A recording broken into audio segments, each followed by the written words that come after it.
pledge allegiance to the flag of the United States of America, and to the republic for which it stands, one nation under God, indivisible, with liberty and justice for all.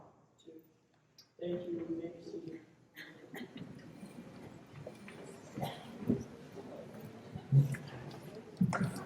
I realized I forgot to introduce myself. I apologize. I'm Heather Loftus, a board member for the Mountain Home Education Foundation. At this time, I'd like to ask Reese Bailey to come forward and give our prayer for the evening. Reese is the grandson of Miss Libby Baker, one of tonight's honorees. I remember when Reese was born, and I'm feeling very old at this moment.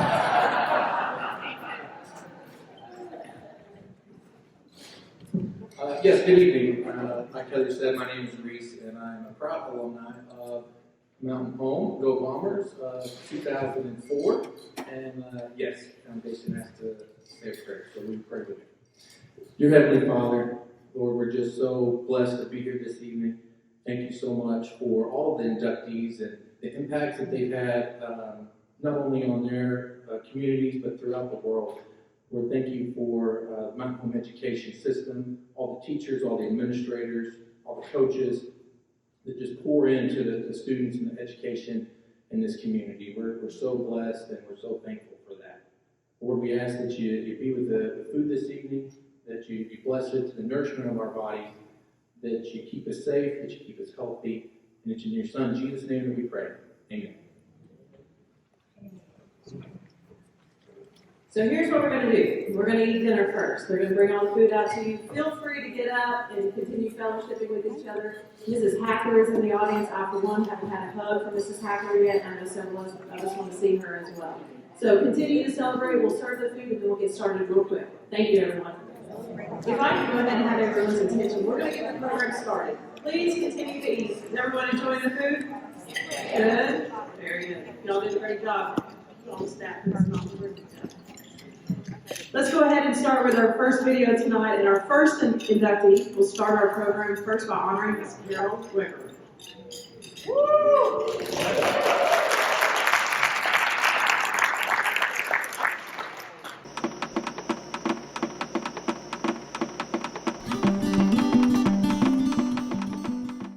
Carol, congratulations on your induction into the Mountain Home Education Foundation Hall of Honor.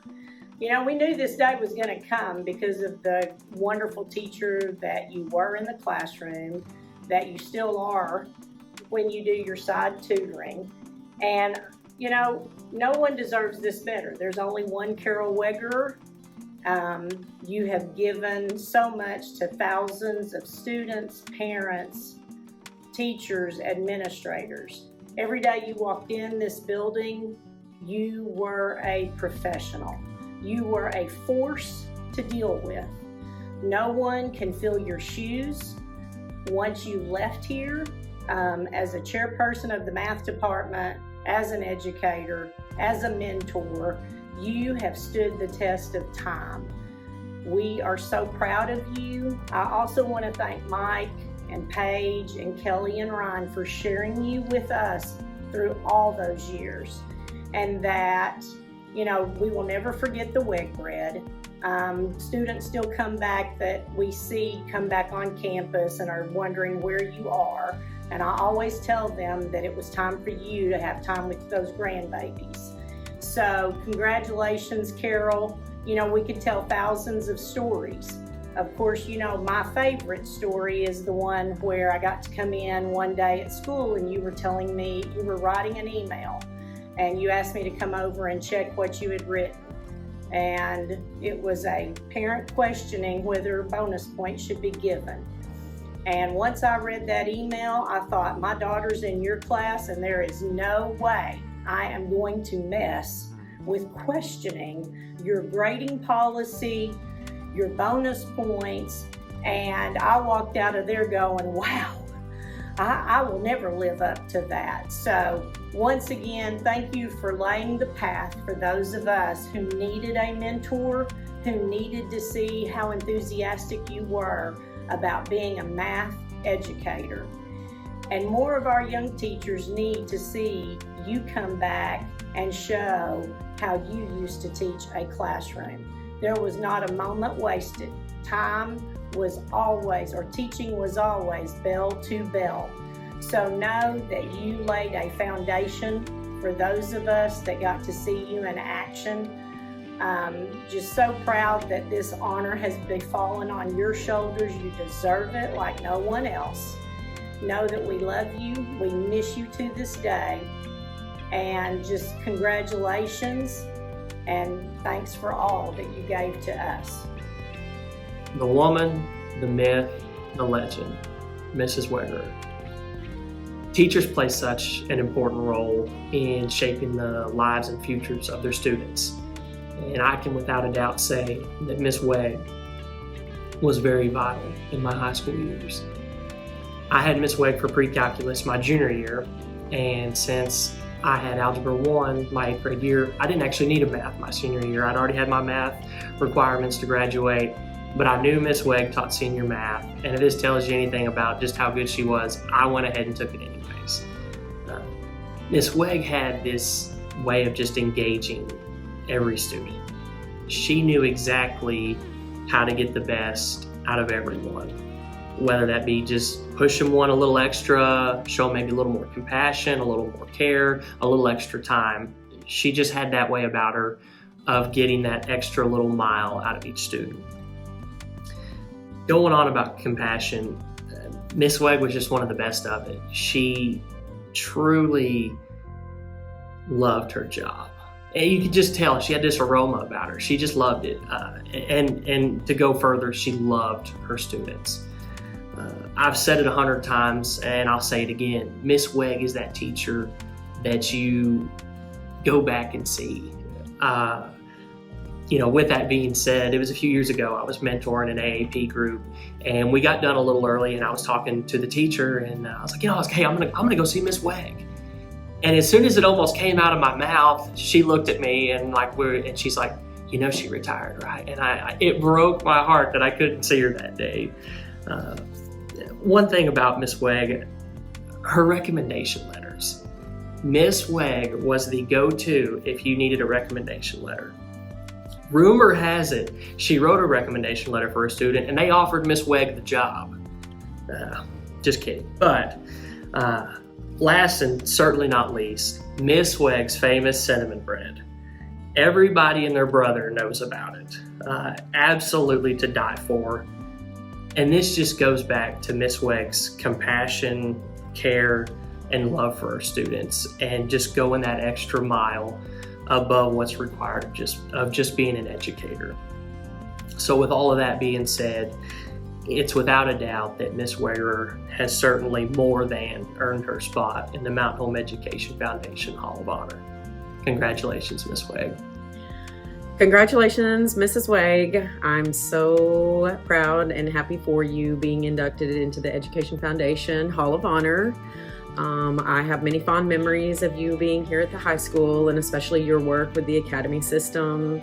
I can remember many days and many hours that you put in working with HHS and being in charge of CSI and how dedicated you were to that project and to our academy system and most of all to our students. You always made certain that our students were taken care of, that they had help whenever they needed it and anything else that they might have needed.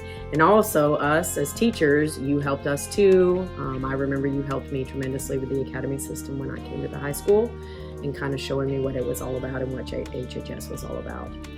Thanks for always being someone who leads by example, not only for your students, but also for your coworkers. We miss you greatly. Thanks for being a great role model. Love you. Congratulations. And for our next event, we have speed grading. And in this event, we have Mrs. Keenan from the math department and Mr. Engel from the science department. Are you ready? On your mark, get set, go! Go!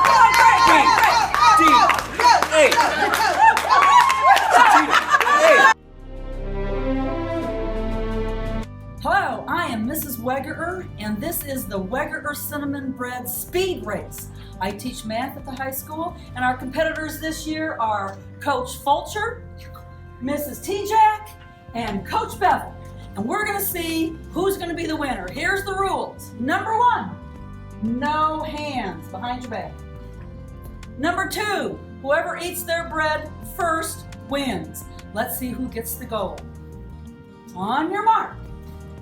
Get set, go! I think I'm seeing a foul here. Oh no! I do believe Vulture's in the lead. Double is close behind. I do believe T-Jack has been disqualified. Here we go. Who's going to get the bread in front?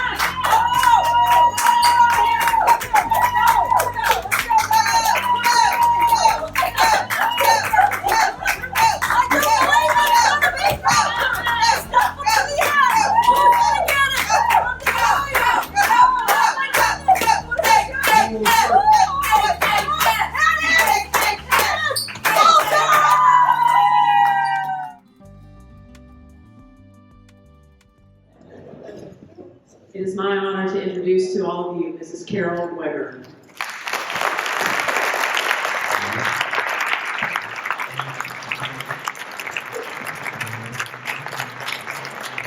I'd also like to introduce Dr. Julia Guest, Vice President of the Mountain Home Education Foundation Board, to present Ms. Weber with her award tonight.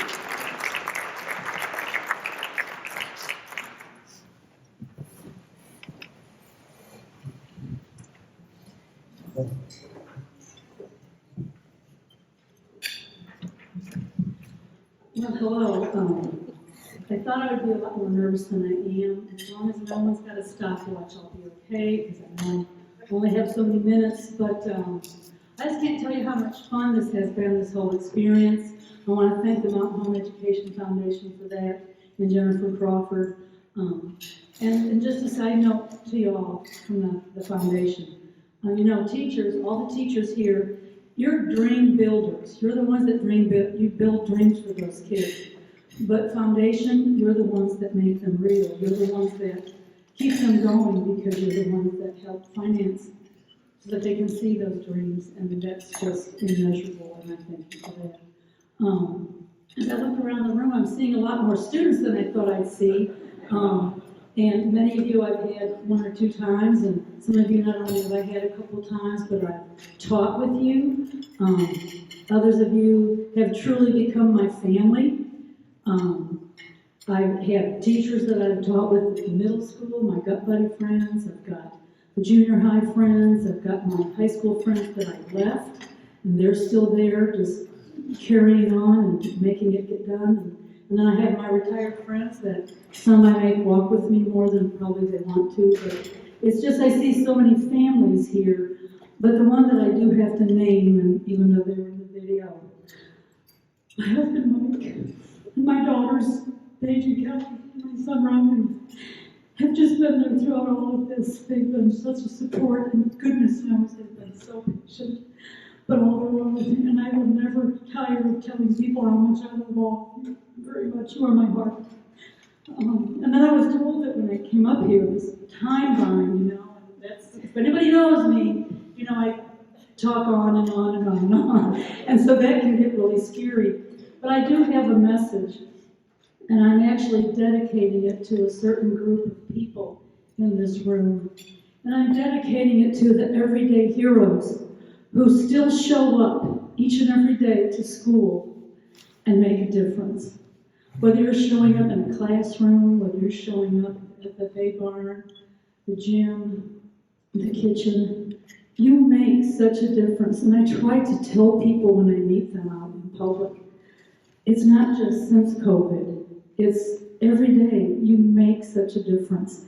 And so I'm going to let them know in a way how much they really have made a difference. Because I don't think that you always see it. I know I didn't always see things in my classroom. And so I'm going to do this through a few stories of some teachers who are still teaching right now. Keep in mind that I did retire right before COVID shut down the country. I have so much respect for those of you, and I'm looking this way because I know these are what you did and what you had to overcome, I just can't even comprehend. And I'm going to make note of a certain third grade teacher that when they were all sent home, and you had to teach out of your computer, this thing called Zoom. Zoom to me was what the noise I made when I played with my grandsons in the trucks and cars, and they were doing Zoom, and this particular third grade teacher was just even trying to keep them focused, having a hard time keeping them focused because you're not in the room. And little did she expect a student to pipe in and finally say, excuse me, could you please keep it down? My dog's trying to sleep over here, and you're just talking way too loud. So, and the point being that teachers everywhere showed up. You showed up to do those Zoom lessons. You showed up to do all that stuff on the internet. You just kept showing up and not expecting the things that you were going to be expecting. Last week at a Bible study, I had a kindergarten teacher walk in, and boy, she was pumped. She was really excited, and joyful would be a really good word to describe it. And she was telling this story how this little boy came running into class that morning. Whatever he had learned the day before, he had shared it with his family, and he was just so excited about it. And he's telling this teacher, as he's hugging onto her leg, all the neat things that they did. And she was just so tickled about that. And I thought, she showed up. She showed up, but she just didn't teach a good lesson. I'm so sorry about this. But she showed up and created an environment. She created a community. She created a connection where this little boy had to truly share this and touch her and hold her. And I thought, wow, there's a lot of love in that classroom, and that's what this teacher showed up every day creating that. And I got to thinking as a nana, my grandkids could come up and hug on me and love on me all they wanted to. But I'm telling you, as a former high school math teacher, I do not want those young students coming up and grabbing my leg and sharing with me what they did with their parents the night before. I share a story about something that happened this August at the high school. A dear friend of mine, when Wings came in and needed to take my picture, they said, we need you in your classroom. I said, I don't have a classroom. And Kathy very willingly gave me her classroom. But what happened is I walked in and her homeroom was her, well, I say homeroom because that's what you would understand. It's called AAP. But they were just getting ready to leave for lunch. And she introduced me in her very vibrant, funny way. And as these sophomores were walking out of the class, I had two of them come up to me. And they just were talking away and sharing a story. And I mean, it was just, it's probably the first time I missed being in a classroom. And later that day, I thought about that. And this was the fourth day of school. And a connection, a family had already been created in this classroom. Because if Miss Wham thought this lady was cool, this lady was cool, which is why you'll always be my friend. So I want to be able to. But I thought, wow, educators, I don't think you realize it's not always the curriculum. It's that the fact that when you show up, and some days they're good days, some days they're not so good days, some days they're great days, but you're always there. And you're there for them. And sometimes when I've talked to teachers, they get tired, they're exhausted, so much has been thrown at them. But you make such a difference. And I beg of you to stay there because our kids need you. And my last story is to go back to that third grade teacher. And now it's the first year after COVID. It's fall of 2020, and everybody is wearing a face mask. Now, if you're teaching third grade, I didn't even understand this, but they suck on them and they put them in their mouth, and But her biggest issue was they wouldn't leave them on, and she could either spend 7 hours every day getting on these kids to put on these face masks, or she would have to come with it. She had to make it work. And so the deal was, I'm going to make you wear your face mask, But if I'm in the middle of a lesson and things are going good, I'm not going to tell you to put it up and stop the lesson. But if the principal or assistant principal walk in the room, you better put up your masks. Weeks later, a little boy is needing to use the restroom, and given permission, he's going down the hallway. And oh no, he sees her. She's coming down the hallway. Now you gotta picture this. This is an 8-year-old little boy. And he just turns around. I mean, this kid is like running. He's just running down the hall. The best part is he's yelling, "She's coming! She's coming!" Oh! Runs into class. The kids are putting on their masks. Now I have no idea where this principal was headed, but you know she ended up in this classroom. And it all worked out fine. But again, if you heard a story about face masks, that's not what it's about. This little boy wasn't running back to his classroom. He was running back to his home, away from home. He was running back to an environment where he felt safe, connected, community. It was his tribe. And he was running back to protect them, to save them, to ultimately share the love that he got from his teacher about what was going on. And that's what our educators are doing right now. They show up every day. They give their all. And I just can't thank you all enough. You still hang in there and you just keep doing it. And that's why this really is all about you, because you're just keeping it going. And about a week ago, I was doing a devotional and I came across this sentence and I was like, oh my goodness, this belongs, this is talking about our everyday heroes in the classroom.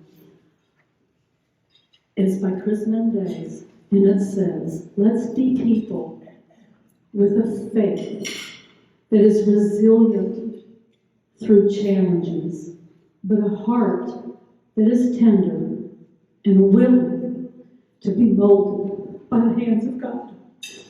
I thank you all, educators. Thank you very much.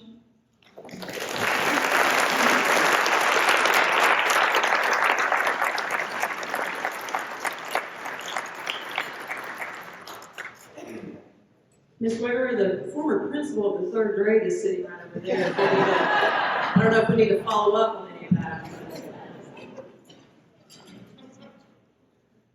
Our next inductee, is my pleasure to introduce Ms. Elizabeth Ann Baker. I think most of the people in this area call her Bud. She is Mountain Home Public Schools' oldest living graduate who will be accepting her award virtually this evening, but who has sent a whole host of family members and loved ones to represent her. Please enjoy.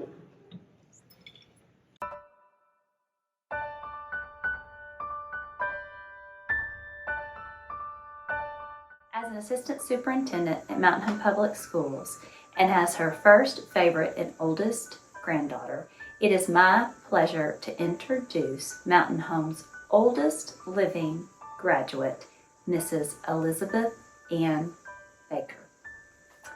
My grandmother was born in 1920 on New Year's Eve. That makes her almost 102 years old. When we talk about the Mountain Home Education Foundation Hall of Honor, I would say there are some characteristics that each inductee has. I'd say those are traits that as educators, all of us want our students to graduate with. Some of those might include that they're honest, they're intelligent, they're hardworking, they're loyal, they have compassion for others, and they're good citizens. Anyone who knows my grandmother knows that she embodies each one of those traits plus many others. She's intelligent. She's a very intelligent woman. Those of you who know her well know that the value that she places on education. Her goals for her own education were cut short due to personal reasons. However, she's worked very hard to make sure everyone in her family has had the opportunity to pursue their own educational goals. kindness and compassion for others. Whenever you mention her name, this is one of the first things that comes to mind to other people. Her gentle spirit, love for others and for the Lord has been seen in multiple ways throughout our own community.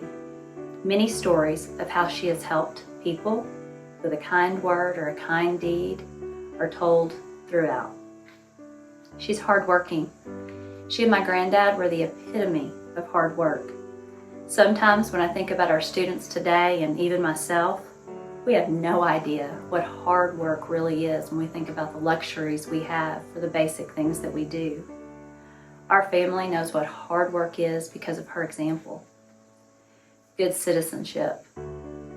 To this day, she is current on world and community affairs. One of my favorite stories is that a couple of years ago, she was recommending a stock to invest into one of my daughters. She called him and said, "Not exactly sure what it is, but put your money in something called Tesla. I've been keeping up and it's a real winner." Loyalty.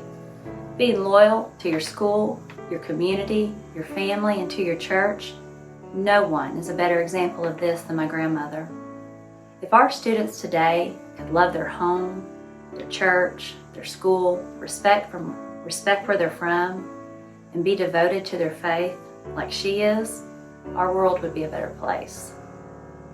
Things have changed. We have indoor plumbing. We're graduating nearly 300 students. But the important principles, the things we desire for our students, those things, they haven't changed. My grandmother, she graduated 85 years ago. But who she is, that's who we want our students to be. That's why I think it's so wonderful that the Mountain Home Education Foundation chose to honor her and induct her into their Hall of Honor. I'm hopeful that she'll continue to serve as an example for students today and for years and years to come. Whenever you think of the gracious, pretty Southern lady, you are going to think about Libby Baker. Now, I cannot claim having Libby in class. She did graduate before I got into the classroom in '54. But I was fortunate enough to have her daughter Ann in class, who was my yearbook editor. And also Libby was kind enough to give me a picture of my rival. Ever since my husband and I started dating, I always heard about a Miss Quinn. Miss Quinn, Miss Quinn. Who was Miss Quinn? Miss Quinn was his first grade teacher. At one point when Robert was on the State Board of Ed, when he was chairman, a handwritten letter came. And they were all interested down there in their board meeting. Oh, this handwritten letter. It was from the former Miss Quinn, his first grade teacher. And they were all excited, and she said she remembered that there were 3 boys that she remembered. And I said, when he got home that night, I said, call Miss Quinn. And I said, I want you to be sure to tell her what a crush you had on her. That will just tickle her so as a former teacher. And I was so thankful to Libby that she had found that Miss Quinn and Libby had been good friends. And I believe that I gave that picture to the alumni house so they could have one of an earlier even than we are picture. And believe me, and not only when I think about Anne being the yearbook editor, was all of the family, which are now in education. And now we have Allison Dewey, Libby's granddaughter, working there in central office. So, and Nelson Wilkes Heron, the Wilkes, because Libby was an Owens Wilkes. And I wish we had hundreds and thousands and millions of parents like Libby Baker across this nation. There would be a wonderful renaissance. Thank you, Miss Libby, and congratulations. And we certainly look upon you as that gracious, Southern, kind lady. First thing I want to say is thank you for noticing how long I've lived. I never knew it was an honor to live to be old, but I thank you for this occasion and for all of you, my friends. I have a special affinity with Mountain Home Foundation, and I want you to know that, and congratulations for all the good that you've done for so many students. I appreciate it. I came from an age of this county when we were poor, very poor. Everyone was. So we didn't pay any attention to it. But what a blessing it is to have help with your education when you can't afford it. There are 4 generations in my family that have attended Mountain Home High School. And that's one reason I'm so grateful for it and for you. Thank you so much. And thank you for this honor. Honors don't come very often anymore, but I thank you so much.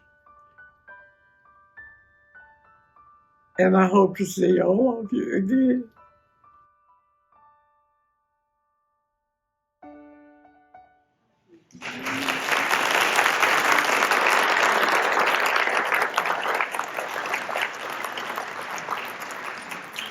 Mrs. Hacker, being able to induct a student before you were a teacher might be the line of the night. Well done. Of course, Miss Libby couldn't be with us tonight, but I'm pretty sure that this big group of Bakers is going to go celebrate this award with her and take lots of pictures, and I hope you'll share that with all of us. Congratulations to all of you.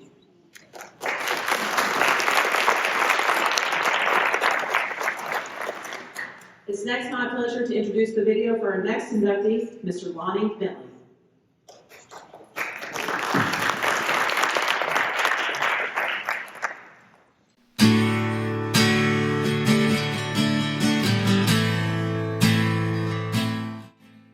We're so honored and humbled to be asked to participate in the honors night for especially Lonnie Bentley, who was a student of ours.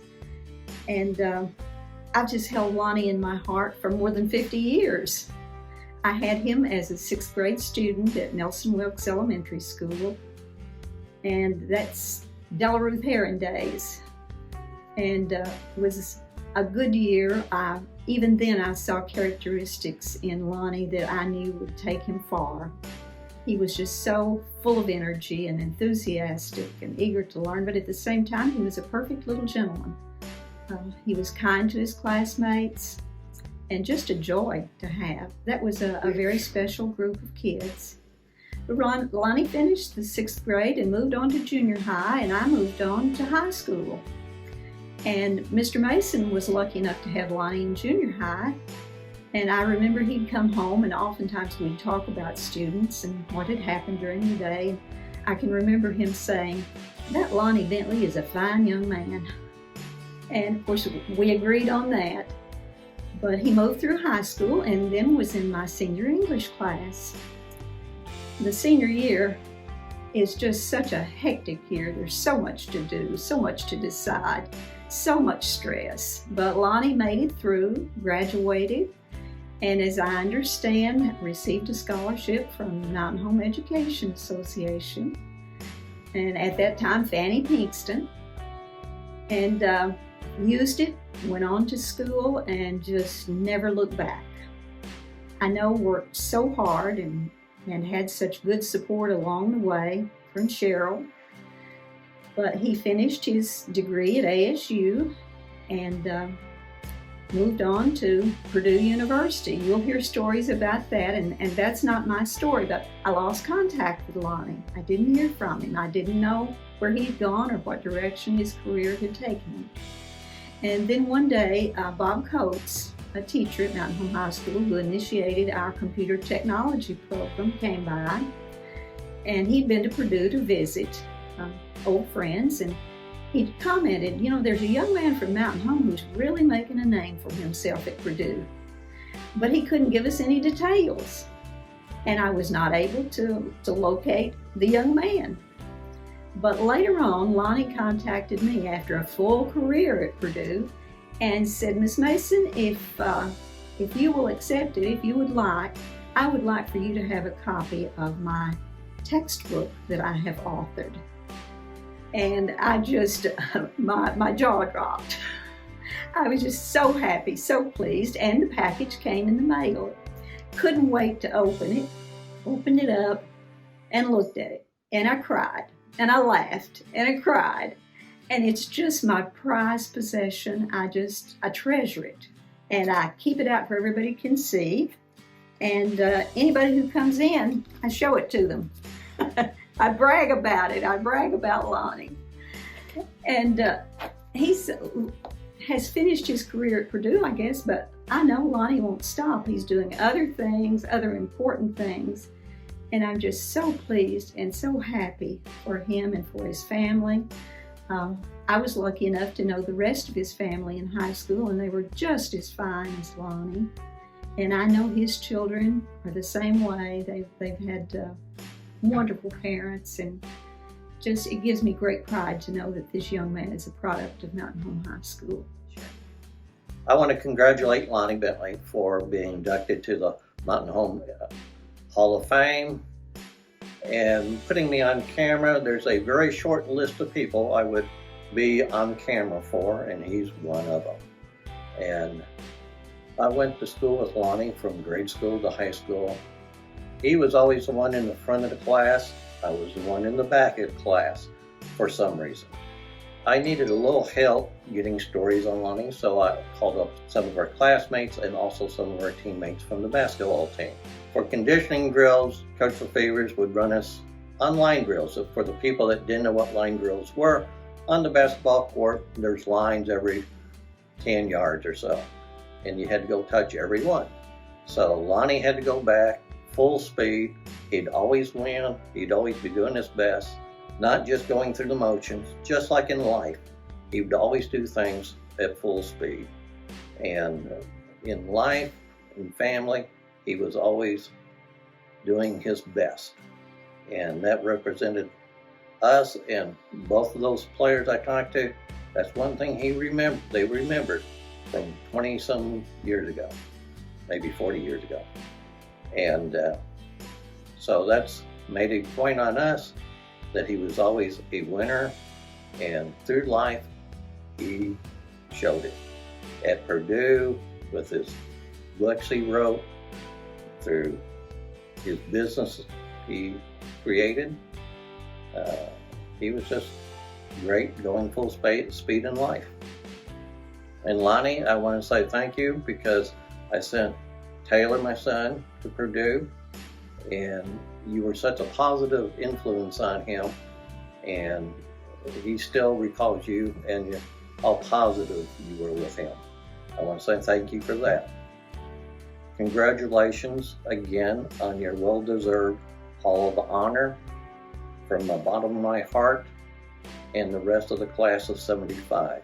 Congratulations. Hi Lonnie, I wish I could be there with you today to hear all about your early years at Mountain Home and also all the people there that know you so well. Many of your friends there with you tonight know you as an Arkansan. They probably know you as a fisherman. They know you as a Mountain Home alumnus and maybe even a pretty good basketball player. But I've most experienced you as a professor, an entrepreneur, a mentor, a colleague through work, and most importantly, I've known you as a friend, a good friend. You know, Lonnie, looking at your resume, it's really awe-inspiring. 40 years as a professor at one of the best universities in the world. Department head of the computer technology department that you made world-renowned.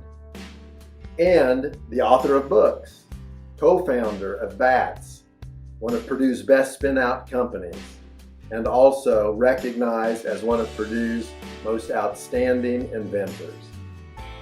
But what I know and love is above all of these accolades, Lonnie, I know you as probably the most humble while successful man that I know. And once in a while you can also be kind of funny.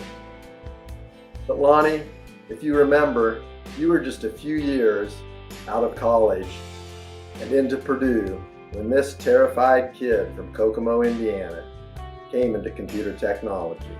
You made me and all the students feel so welcome, capable, and challenged. Yes, challenged. Look at these project reports that we had to write every semester, Lonnie. We were challenged, yes. But you, Lonnie, always took time for us. You worked as hard as we did, and you taught us through example not to be just technologists, but also to be professionals and people of integrity. I can't imagine how many people all over Indiana, the United States, and even around the world are running businesses, supporting their families, and pushing the technology envelope, all because of you. And think of it, Lonnie, you're one of those pioneers that taught the world how to analyze processes and then how to rebuild them rapidly. And heck, you even wrote the book on how to do it. And you know, Lonnie, in 2009, I got the opportunity, again thanks mostly to you, to work alongside you at Purdue. For the better part of 10 years, I got to see how you recruited top talent, humbly made sure that all of the employees got credit, and built CIT into a world-class program. You also played the key role in making Purdue a leader in business startups. You know, Lonnie, tonight in some way is really payback for me. In 2005, you played a really important role in me being named a distinguished Purdue alumnus, and I will never forget that night. My mom, my wife, and my family were all there with me, but my dad was not there. Because he died in 1996 before he could see much of what Purdue considers to be distinguished. Lonnie, I'll never forget how as we lined up and you were my escort to get that award from President Jiske, you sensed the emotion and importance of the moment. You put your arm around me and you said, "Your dad is looking down on you right now, and he's so proud." And I knew, Lonnie, that you too were proud, which meant the world to me. That night, tonight, and when I was a student, Lonnie, all I wanted to do was make you proud. Lonnie, I can't think of anyone more deserving to be recognized as Mountain Home's High School Distinguished Alumnus. Again, Lonnie, congratulations. And tonight, it's not boiler up, it's Bentley up.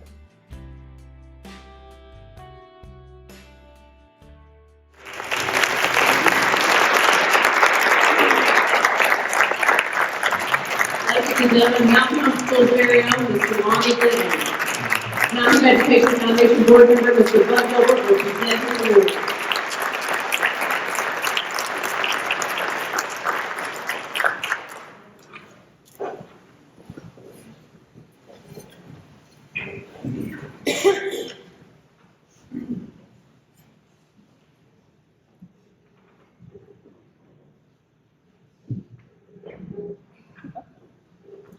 Jennifer, that was not fair. I should be smiling and laughing, but I tell you, that's amazing. Good evening, everybody. This is quite an honor to be, in your hometown. I was born and raised in Mountain Home, of course, but lived in Indiana the last, 41, 42 years. And I have always felt that Mountain Home was my home.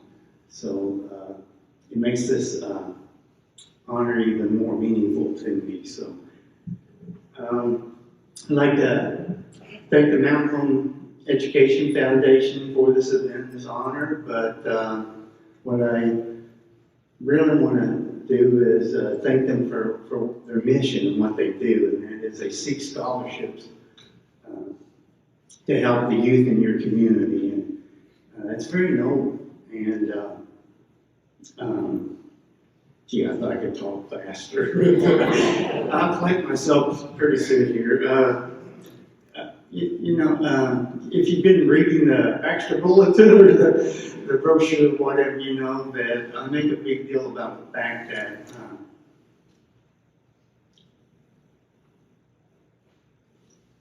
I couldn't have gone to school if I didn't get a scholarship. And that's what Mountain Home Education Foundation is all about, is trying to raise money to give scholarships to students. And so I'm thankful for that. Okay. And also the teachers, Miss Mason. Gosh, about the most lovely person I've ever met. And all the teachers that I ever had were good. And I'm not just saying that. All of them were good. I was blessed. And, Jim Bodenhammer last year stood up here and he presented. And one of the things that he said was, similarly, he said, the teachers at Mountain Home do a good job. They do a great job of preparing the students for being able to achieve things or accomplish things that they never dreamed possible. And that hit me like a brick.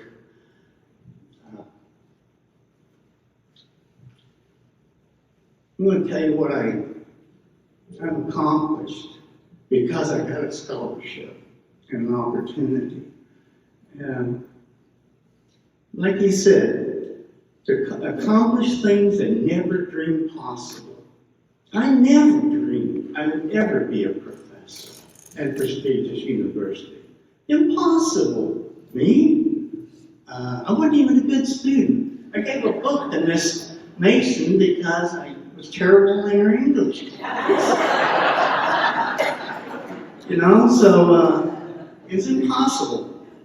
But I was a professor, and I moved up the ranks to full professor, the highest rank you can get.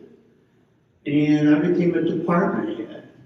Now, I'm not bragging, I'm just saying a scholarship in the education that I was given at Mountain Home and ASU, which is my other alma mater, ASU. make that possible. Like Jim Bodenhammer said, you know, I never dreamed I would ever be an author. I really didn't. But I became an author. I wrote several editions of one book, 7 editions, and it ended up being adopted by 750 universities worldwide, translated to 5 languages. You know, and again, I'm not bragging. I want you to know what I accomplished. I worked hard.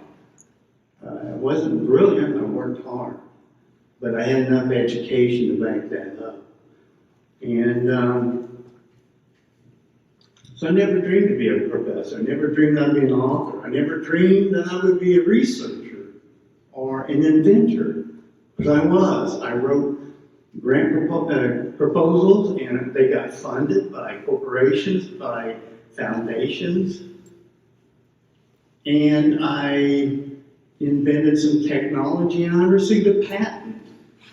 And Purdue inducted me into their Innovators Hall of Fame. You know, I never dreamed that I would be an entrepreneur. You know, I think I had an American dream like everybody does. You know, just be nice to start a company, have my own company, or whatever. But I didn't really think that was going to happen.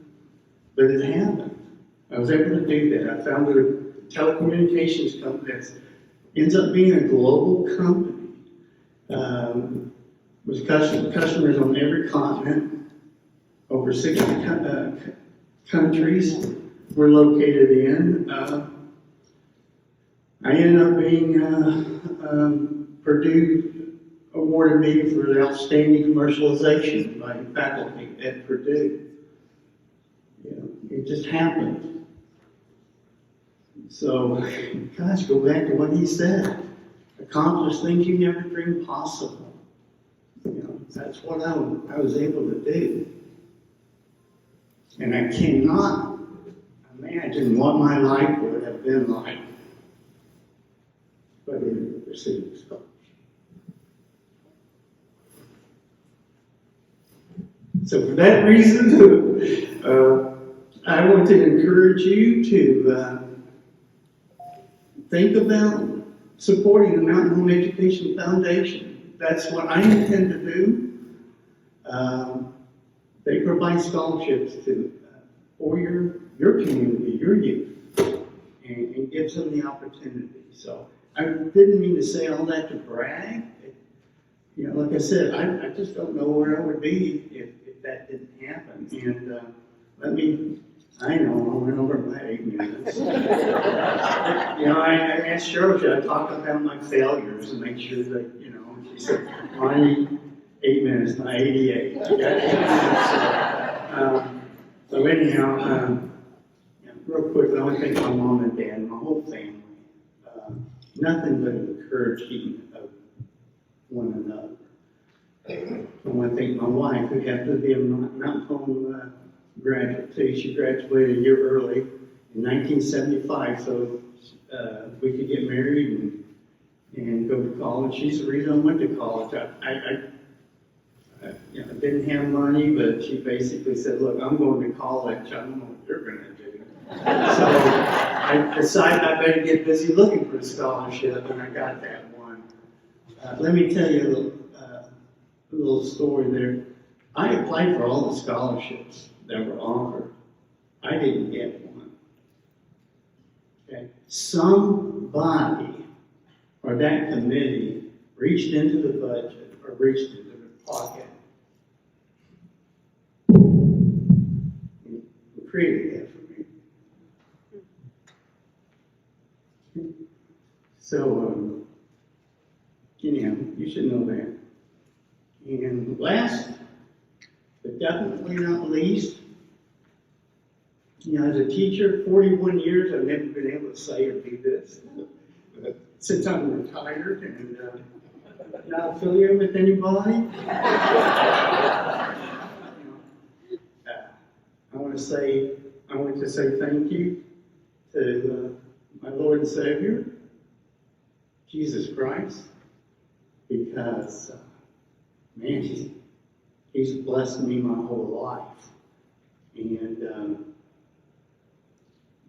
it's like he brilliantly, beautifully crafted and orchestrated my life. So thank you very much.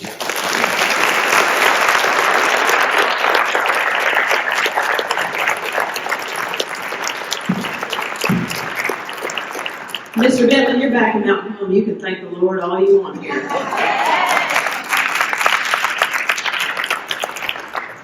Our final award tonight is one very near and dear to my heart, and I'm truly thankful to the Education Foundation for this. The inaugural Bob Knight Spirit Award to Miss Julie Wright.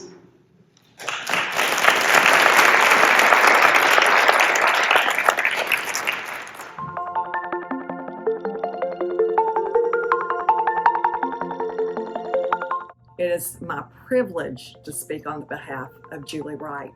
I know I have a time limit, so I'm going to talk fast, and I hope when you get done, you will know the Julie Wright that I've known since 2006. That's when Julie became part of my life. I'd heard of the Wright family all through the years because we all know that they are long-time people in this community. Judge Nell Powell Wright was someone that my husband looked up to and loved, really respected her work in the legal field. I know Glenn and Nell Powell Wright had a farm where ASU Mountain Home now stands. So lots of history and connection. I learned through Julie that it was her mother, Nell Powell Wright, and Fannie Pinkston that created the Mountain Home Scholarship Committee. Now, I don't know how many of y'all know, that is the basis where MHEF grew from. Judge Nell Powell Wright handed that love of education and that desire to be of service and that love of students from all areas of life. She instilled that in Julie. When I met Julie in 2006, I had been approached by Linda Pitts to do some data entry for an organization she was part of. Little did I know that data entry came with the title Executive Director of the Mountain Home Education Foundation. Enter Julie Wright into my life. Julie talked me through what the Mountain Home Education Foundation did on a daily basis. She showed me her meticulous graph that she created to put every student who applied for a scholarship into this graph, and she had 6 points of criteria that they were all rated on, and the committee could then decide which student received which scholarship. It was a very fair system, it was a very honest system, and it really matched students to the donors, which is something that I appreciate even to this day. Julie was always willing to volunteer if I needed help and walk Julie Wright. And the best thing about Julie Wright walking through the foundation doors, many, many times, she had a bag of cookies, she had her quiche, she might have chocolate pie. It was never one piece of chocolate pie. It was always 2 pieces of chocolate pie so that Roger could have some as well. Julie Wright knew how to be a board of director member. She knew how to be a volunteer. She still knows how to be a friend. And she's a very encouraging, passionate, and loving person. It is tremendous for me to say that she's getting the Bob Knight Bomber Spirit Award. What a great tribute.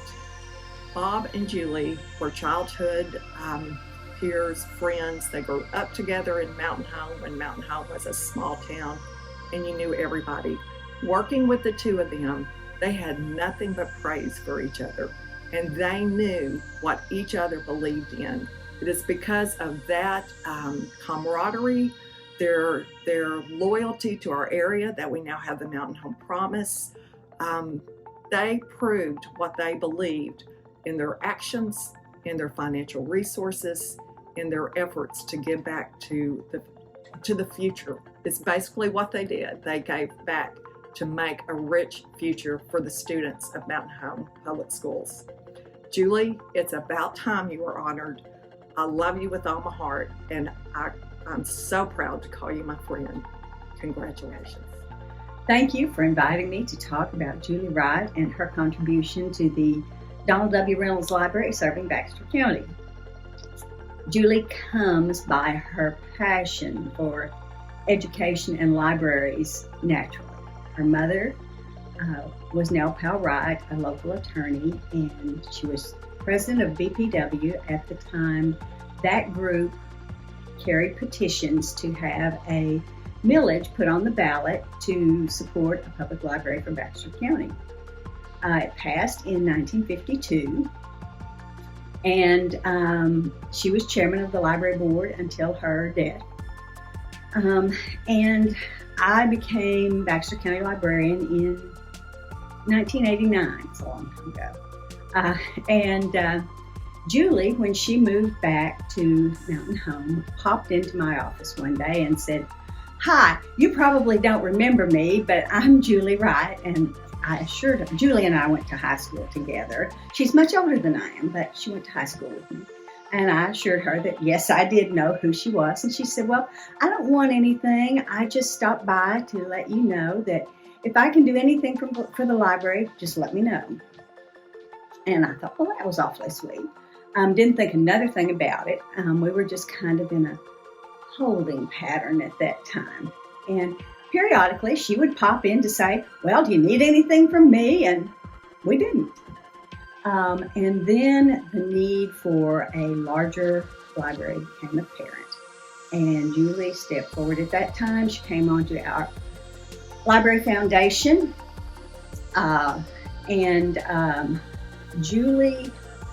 Julie's a unique person. She has a joie de vivre. She gets along with everybody, and she will give you 100% loyalty and unswerving support. There wasn't a fundraiser that she wasn't a planner and a part of. She served on committees. She was very influential in the art committee. All of the landmark celebrations for the progress of the new library, Julie helped plan them. She was there. And she was part of the group that went out and spread the word in the community that we needed to raise money for an endowment that the Reynolds Foundation would match. Now, you know, Julie knows everybody and his cousin. She probably is their cousin. She's my cousin. Anyway, but she helped with that part of it. She was a foundation member until just a couple of years ago, but she still supports the library, and we are deeply indebted to her for her contributions. It's an honor to recognize Julie Wright for receiving the initial Bob Knight Bomber Spirit Award. Two of my best friends for over 60 years. Like Bob, Julie has always been willing to help our community. Julie picked up where her mother, the Honorable Judge Nell Powell Wright, started the first Friends of the Library and was instrumental with so many others obtaining the funding to build our incredible library. It could have never happened without her work. Bob asked Julie to be part of the early group to help find funds and support the Education Foundation that has provided scholarship opportunities to so many students and has helped to enhance the ASU Mountain Home campus that we are so fortunate to have in our area. In fact, Julie was raised on part of the campus where we sit tonight. When you drive in the front entrance, the home place sat there, and some of the land was donated. That's why, in Julie's honor, I hope you will continue her legacy and her support of learning by contributing a generous donation to the Education Foundation tonight. Congratulations, Julie. This is an honor well deserved, and I know Bobby would be so proud you received it. I just want to say how blessed we are to have Julie and Sam as part of our family all these years. They've been such an important part of our boys' lives, and ours also. Friends who become family are the best kind, and Julie and Sam are a perfect example of that. Our boys are better people because of what you both have taught them and the love that you've both shown them. Congratulations, Julie, again, and we love you and we are so proud of you. Tonight, I'm sure that there's somebody with a big grin on his face looking down at us and saying, "It's Thursday. It's October. Oh boy, it's Night of Honors." And as we see the Bob Knight Bomber Spirit Award I know that he is so happy in saying they did an excellent selection here with Julie. And frankly, as her former teacher, I can agree with that because I know she is one very involved, full of life and the zest of living that, yes, we can be very happy because every time Julie would stop by the house, she'd either be coming from Mountain Home Education Committee meeting or a library meeting, or, as she frequently does here, care packages for older former educators involved with the school district in some way. But you could count on Julie always. And I cannot tell you how very excited she was when the Promise program came about. She was just bubbling all over with it, and I thought, well, okay, tell me something about this. And I think that has been wonderful for our students. They have a beautiful school that they can attend here. They won't wind up with years of debt to repay. And the cooperation between the college and Mountain Home Public Schools has been a wonderful asset, not just for Mountain Home, but the whole area. Our family can think of no better first recipient of the Bob Knight Spirit Award than our dear, dear friend, Miss Julie Wright. In word to Bob, I'm going to keep this short because Bob never liked the Education Foundation banquet that went long. We all know that. But Julie, you and Bob created the Education Foundation, probably on a cocktail napkin somewhere. But this was always your dream together. And the gifts that you've given to the community, the lives that you have changed through your work with the Education Foundation, it is immeasurable. We are so proud of you. We are so proud of our school. You know, my favorite memories are when you guys would get together and sit and talk about being a bomber. Like your whole jokes and stories, and it all revolved around moments at Mountain Home High School, your teachers. You all kept in touch with your teachers, and being a bomber was part of every fabric of your being. And I know what this means to you. So congratulations from our family. We love you very much. Congratulations, Julie, for to be a bomber.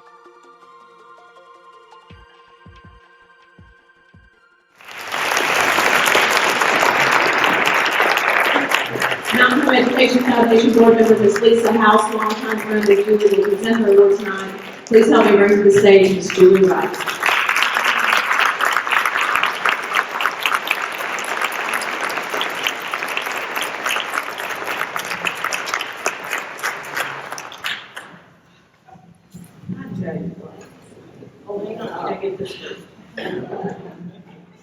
Won't choke you.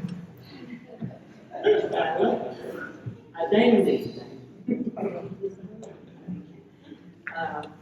I spent probably 3 or 4 hours in the last few days making notes about what I was going to say tonight. And the first thing that I was going to do was not go through where were you, what did you do then, and how did it go.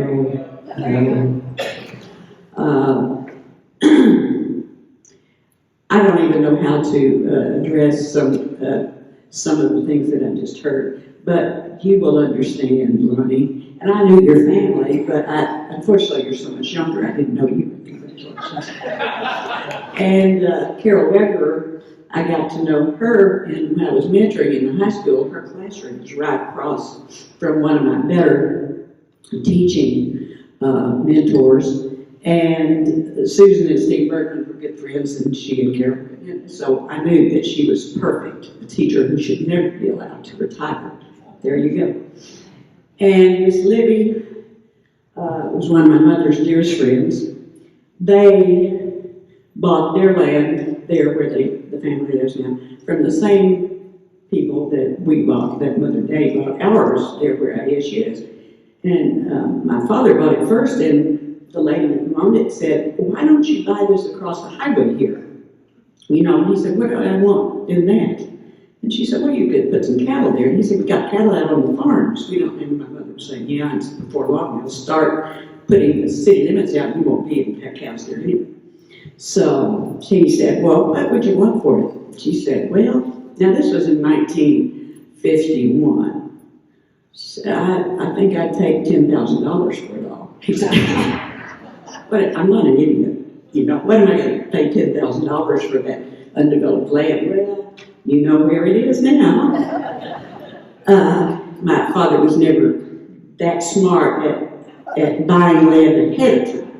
Later on, he was very smart in developing. But anyway, all these notes that I made had to do with, I told my friends, I was not going to stand up here and go through the same, and then we did this, and then I did that, and we went there, because that's the information you get on the print media, the KTLO and the Baxter Bulletin. So what I wanted to do today, but I was so taken by what my friends that I dearly love said about me, was to tell you what Mountain Home was to me and what it meant to me. And the lovely part of this whole thing is it's still that way. My folks were in World War II generation, of course, and Dad came up here to work on the dams before the war. He was hauling rock for a year here in Jonesboro. And he met my mother. But then war came, he joined the Navy. He was in Africa building landing bases with the engineers for the bombers that were flying over to Europe. And so he was reasonably safe, which was a good thing. But when the war was over, he came back, and my Uncle Carl Keyes was a gentleman who had a lumber business here at the time. He said, went to Mother was working for Nat Dyer, who was one of the first lawyers in this area that summer. He said, you got to meet my brother-in-law. And she went, oh yeah, okay. So long story short, she was headed in college, in law school. She had worked for Bill Fulbright, who was president of the university at that time. And he had put her on a committee, some kind of research committee, to go to Europe after the war, getting information for this and that and this and that. And she had all her shots to go. And they were in New England, and she was, and my father was as well. And he asked her to marry him, and she said yes. And she said the only change she would have made in her life was she would have gone to Europe. She would have married Daddy 2 years later when she got back from Europe. Because she never got there until she and I were numerous times. But when we lived in, I'm going to be quick. The government village, you all know it probably is Circle Drive over by where the police station is back home. Okay. Well, we lived in one of the original duplexes. And looking at them today, I think there's probably maybe 250 square feet in each one. We lived there for the first 5 years of my life because the government people got dibs on the housing. And then Mother and Daddy built a house out where ASU is, where the hurricane is. And it was big, 3 bedrooms, way out of town. I couldn't see any of my friends' houses anywhere. I mean, it was like the country. So that was the time when in Circle Drive, all the children in all Circle Drive played in the middle. They played baseball games, kickball games, had picnics. Everybody was just playing out there in the middle. And my world was probably 4 or 5 square blocks. My mother's office was in the courthouse. Daddy's office was at the Corps of Engineers. My grandparents lived where the fire station, where Frank Huckabee had a law office there on 7th Street. next to the Piggly Wiggly store. Now that was important, the Piggly Wiggly grocery store. And well, my cousin Tony lived next door to me. My other two cousins lived on College Street. They were way across town. That's Carl and Bill Keys. And so Morgan's Theater was there on the corner that is now no longer there, the part of the square that's gone, on 7th. And later Baxter Theater went around the block and was over on 9th Street. We had two theaters at one time. It was big. But everybody knew everybody, literally. We were all privileged. Some of us had more allowance money, some had none, but everybody, there was not a class system that I ever recognized in this town. Now, people that lived outside of town had less socialization things, because sometimes they couldn't get into a certain ballgame, or they couldn't get a ride for some committee meeting or something like that. But other than that, people would pick up each other. It was always family. And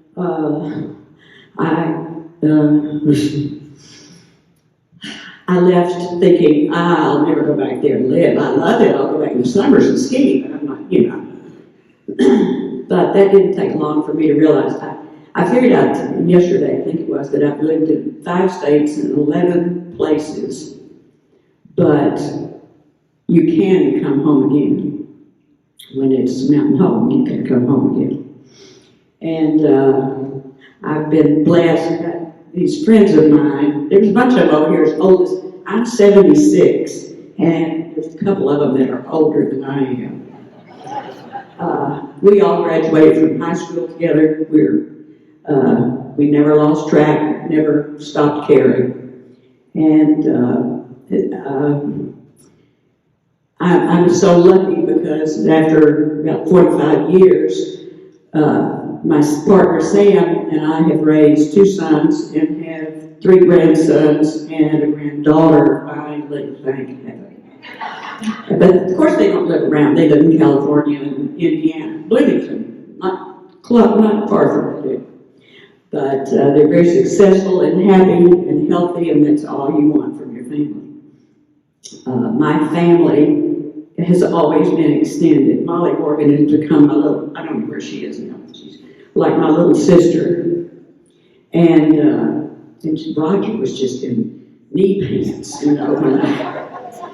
But anyway, Mountain Home is so unique, and we have it easy in a lot of aspects that other places don't have the luxury we have, because we don't have as much poverty. We have a lot more poverty than most people think, but many people in the community want to help those people, and they go out and find them. And they help them, if it's through the churches, through the things in the school. They're just helpful, just good people. And I know I don't know what to say except that I'm so proud to be a Mountain Home. Now, I'm not a Mountain Home native. Mother and Daddy lived here, and we had, I don't think there are relatives that I can bother. We had a very old doctor here. We had a new doctor here that nobody really knew anything about. That was Dr. Salzman. He'd just come. And we had another doctor that was a notorious over in Biber. And then Dr. Dunbar too, but anyway, he was in Cooper's Drug. But my father said, no, we're going to my family doctor back in Batesville when we had this baby. So guess this, mother goes into labor. There's probably 15 miles of the road between Mountain Home and Batesville at that time that's paved.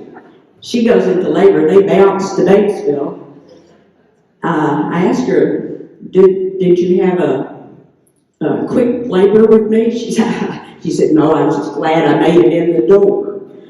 So for two and a half days, I lived in Batesville. I'm not a true native. And then we came back to Mountain Home. But I thank you all for the honor and the joy of this evening, and keep supporting the schools and your children and your families and your friends, because we all need to love one another.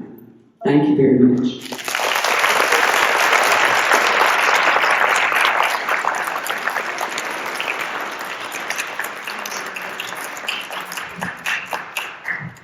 At this time, please help me welcome to the stage the Executive Director of the Mountain Home Education Foundation, who can help you with all those generous gifts that you've been asked to give tonight, Ms. Jennifer Crawford.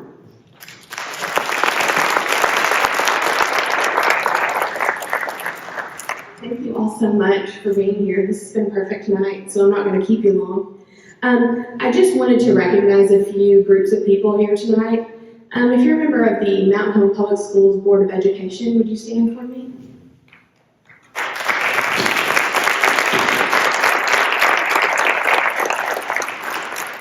If you're an MHEF board member, would you stand for me?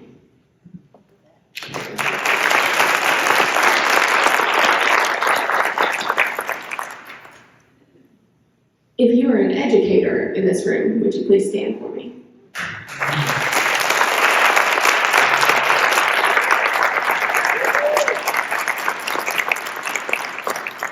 And last but not least, if you are a previous honoree of the Mountain Home Education Foundation, if you would stand for me.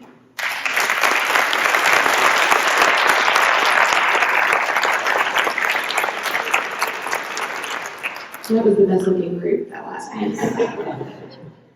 Well, I just want to say thank you all again for being here, and I have a couple little notes about our honorees. Carol and I taught together for 10 years. Such a blessing to me. You've touched a lot of lives. I'm thankful for you. Miss Libby, what a strong woman with her priorities straight. And I have to tell you that Miss Libby told me a story. Allison and I went to her house a couple weeks ago to film and visit, and she told me a funny story that I have to share. She said, we didn't have indoor plumbing, we didn't have electricity, we didn't have this and that. And she said, we had this big bucket with a dipper, and was our water fountain. And she said, we didn't have any pandemic. We all drank out of that same dipper. We didn't have any pandemic. So I thought that was pretty funny. Lonnie, you are just such an interesting and humble guy. I really enjoyed getting to know you. You're a great example of a Mountain Home graduate. And Julie, of course, we've been friends for years. So proud of you. And I have this awesome memory from last year. The last time I saw you and Bob together, we were at Bob's house in the backyard, and it was Zane's birthday party, and Heather reminded me earlier that Zane said, Mom, are any of my friends going to be at this party? Heather said, no. But Jeff Quick did play like 100 rounds of tetherball with him, so beat him every time. But anyway, just seeing you and Bob together, holding court the entire time, special memory for me. I'll never forget that. Bob told me whenever I took this role a few years ago that Julie was kind of like a dog with a bone, that she would get what she needed to get, and so she was a good board member. He said she will try about it, work any angle. If one angle didn't work, she'll work a different angle. So she's a good board member, and he was not wrong. Julie has led me down some good paths, and I really appreciate that. I just want to say thank you to everyone concerned for your support. This year, we were able to award $60,000 in traditional scholarships to our graduates going to colleges and universities outside of ASU Mountain Home. We were able to, upwards of $80,000 in Promise funds this year for the class of 2022. That's students who go to ASU Mountain Home, and we offer them up to 4 semesters tuition free after their federal aid and a couple other things pay. And then more than $22,000 this past year in teaching grants. So that pours into every student, starting in pre-K. We actually had some pre-K teachers this year within our district who qualified for teaching grants. So every single child within our school district is impacted by a teaching grant. That would be impossible without the folks in this room and lots of folks who are not here tonight as well. I hope that you guys will take some time to read Wings magazine. Boy, that thing, I was a yearbook teacher for several years, and it kind of feels like that. And when this finally comes out, it's like, takes months and months, and then you finally get it in your hand and you're so excited. So everybody read every word, because it was a lot of work.